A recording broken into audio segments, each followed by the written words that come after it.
Good morning. For a number of weeks now, we've been dealing with Eckhart's understanding of the nobility of the human person.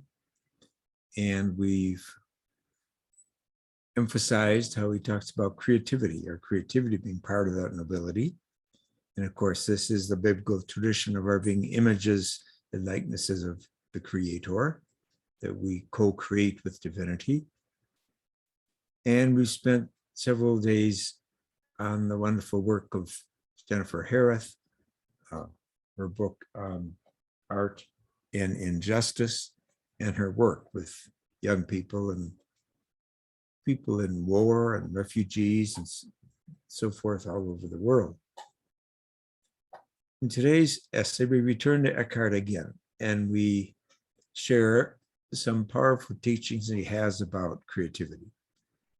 And especially the last paragraph of the essay, I'd like to exegete with you, if you will, unpack it. So Eckhart says, God is in everything, but God is nowhere as much as she is in the soul. So in other words, our souls are such a big container, a big receptor. Remember, we've talked before about how the soul is not in the body is in the soul. And our soul travels, if you will, it expands. Now that we're working with our telescopes and sound machines and everything and picking up the sound of the original fireball 13.8 billion years ago, and that we're looking at the edge of the universe and asking questions about whether there is an edge, whether it's rounded and all the rest. Eckhart's point is coming home to roost, that our souls are so big that divinity is there. And then he says, there where time never enters, where no image shines in the innermost and deepest aspect of the soul, God creates the whole cosmos. This is quite a mouthful, quite a sentence.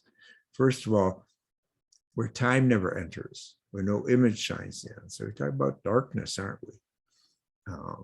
Almost a black hole that is part of our soul, the innermost, deepest aspect of the soul, deeper than time, deeper than light. God creates the whole cosmos. What could that possibly mean? Well, again, in terms of today's world and understanding in physics, I think it means this, that the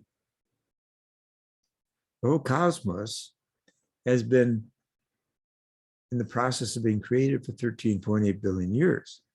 And now we're discovering that. It's in our souls, it's in our minds, it's in our mathematics, it's in our science. And because it's there, it's in our souls. Everything which God created, says Eckhart, millions of years ago, and everything which will be created by God after millions of years, if the world endures that long, God is creating all that in the innermost and deepest realms of the soul. So here's how to look at this in terms of science. The past is past. For example, the fireball burned out, but and we know, we look at stars, and many of the stars we see are dead. They're no longer there. But their light is what we pick up on because it travels to us and it takes time. So the light is still traveling to us, and that's what we see. But the object itself, the star, died. But Eckhart is saying, God is creating all that in the inmost realms of the soul. So we pick up the past. The past is gone. We pick it up. It's in us. It's in our souls, in our memories. And he says, everything of the past and everything of the present and everything in the future, God creates in the innermost realms of the soul. Future hasn't happened yet, but we know this, it will be born out of the present, and the present is born out of the past. So he's right. He's right.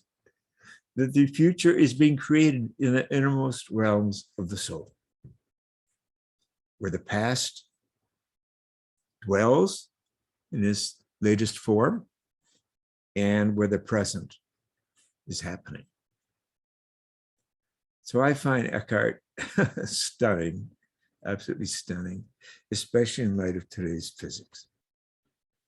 And he was saying this 700 years ago, in the late 13th and early 14th century. Thank you, Meister Eckhart. Thank you all. There's a lot happening in all of us, in a lot of our souls, a lot of our creativity, which is born of our souls. We'll see you tomorrow.